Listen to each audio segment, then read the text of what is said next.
Even in 1995, the notion of a lost civilization was not a new idea. That notion has been around for a very long time.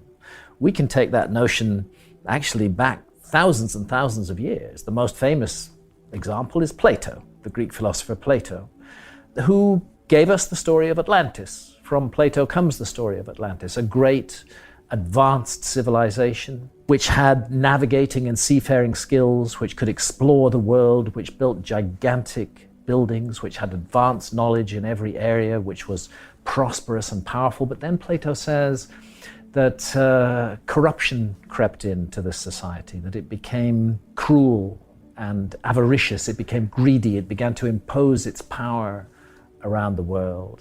And he has a very ringing phrase. He said that Atlantis ceased to wear its prosperity with moderation.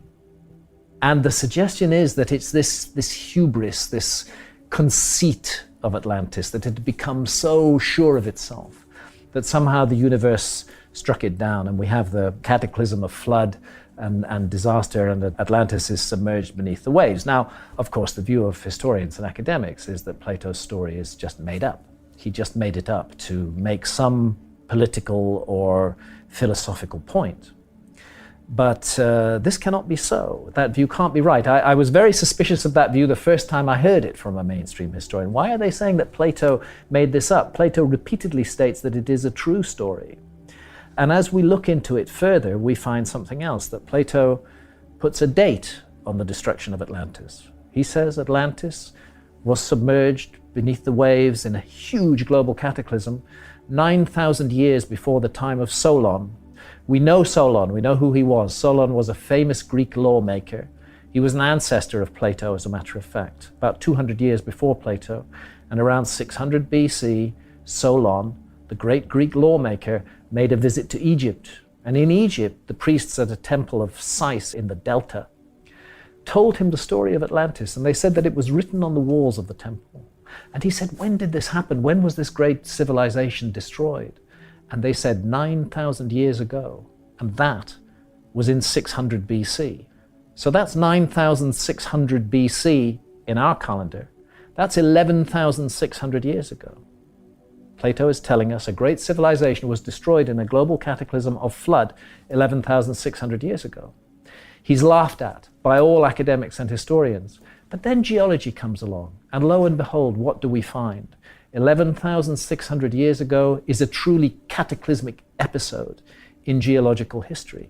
It's called Meltwater Pulse 1b. We have a massive rise in sea level as the ice sheets on North America and Northern Europe just crumble and collapse into the ocean. If Plato made the whole thing up, he was just astonishingly on the money with the latest geology. And I think that we really have to reconsider our attitudes to these stories that have come down to us from the past. Academics have been too quick to dismiss them, too quick to say, oh, we've figured the whole story out, there's no mystery there. Maybe there's a huge mystery there. Maybe we should listen to these clues and hints from the past that speak of a great civilization. So when I published Fingerprints of the Gods in 1995, it was at the end of a long lineage going back to Plato and before, and of course famously Ignatius Donnelly in the 1900s, the early 1900s and late 1800s wrote Atlantis, the Antediluvian World, which was a huge investigation of Atlantis. So this subject has been tackled again and again and again. And again, mainstream academia has said, no, it's impossible, there could be no lost civilization, we know everything about the past, and it's been dismissed. But the problem is that new evidence keeps coming out, which can't be explained by the existing historical model. New evidence that just doesn't fit the picture. And my sense is that this evidence is now becoming overwhelming, and that we're reaching a tipping point. Maybe not this year, maybe not next year. But within our lifetimes, we are going to see a completely new understanding of the past, a radical revisioning of the past, and therefore of our place in the world as well. We talked at the beginning of this discussion about Plato's Atlantis story and how he said that Atlantis went down 11,600 years ago. That's the date of the foundation of Göbekli Tepe. Very set, very clear, absolutely founded 11,600 years ago, exactly the date that Plato gives for the ending of Atlantis. And Göbekli Tepe doesn't fit.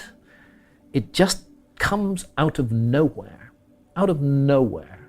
We understand a site like Stonehenge. Makes perfect sense. About 4,500 years old, Stonehenge. We know that it was centered in an agricultural community which generated surpluses. Those surpluses allowed labor to be freed. You could fund people to become astronomers or architects or engineers. They didn't need to be producing all the time. So we can understand the social and economic context in which a huge megalithic site like Stonehenge emerged. Go to Göbekli Tepe, you're 7,000 years earlier. The entire area prior to the appearance of Göbekli Tepe is inhabited only by hunter-gatherers. There's no agriculture whatsoever. They haven't built anything ever. And then suddenly, without any background or any preparation, appears this huge megalithic site, which is incredibly sophisticated. Turns out, because a large part of it's still under the ground, seen with ground-penetrating radar, that the whole site is actually 50 times bigger than Stonehenge and 7,000 years older.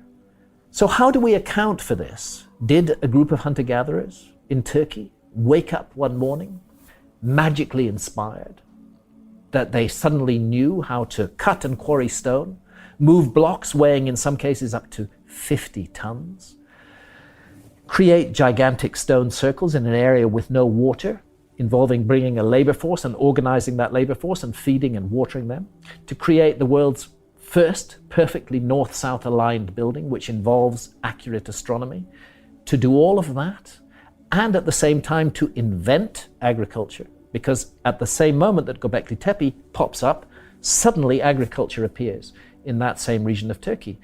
It's obvious to me that that wasn't a group of hunter-gatherers who woke up one morning suddenly equipped with the skills. What we're looking at is a transfer of technology. This was the survivors of a lost civilization. They already knew how to create megaliths. They already knew how to do agriculture. They settled amongst a hunter-gatherer people who they may have reached out to before. They settled amongst them and they created this project. And this project was to restart their civilization. It didn't quite work, but they got somewhere. They created this huge site. They invented agriculture. We are all the descendants of that. All of the agriculture in the world today began around Göbekli Tepe 11,600 years ago. First of all, it's important to understand that the earth changes that took place between 12,800 and 11,600 years ago were utterly cataclysmic, beyond all imagining. The science is now in, it's very clear. We had an interaction with the fragments of a very large comet, a giant comet, which originally may have been as much as 100 miles in diameter. It was drawn into the inner solar system about 20,000 years ago.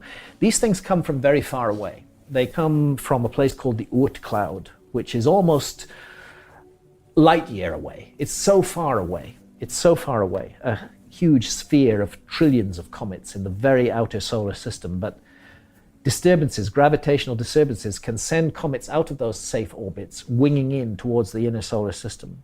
It happens from time to time. And the evidence now is that we got one of those, a big one, about 100 miles in diameter, about 20,000 years ago. It entered an orbit that crosses the orbit of the Earth. And for the next 8,000 years, nothing bad happened. They missed each other. But 12,800 years ago, at least 8 pieces of this large comet, some of them up to a mile in diameter, hit the Earth. 50 million square kilometers of the Earth's surface was devastated by this comet impact. Sea levels rose rapidly, and the Earth's climate plunged into a dreadful deep freeze that lasted 1,200 years. This event was of a scale, of a magnitude, that is quite capable of having wiped out almost all traces of a former civilization. And that's why I think again about what Plato had to say, and I think also about our civilization, because we feel that we've got it all sorted out. We are very proud of our technology, and it is a stunning technology. There's no doubt about it. We're very proud of it. But we have not created a strong society.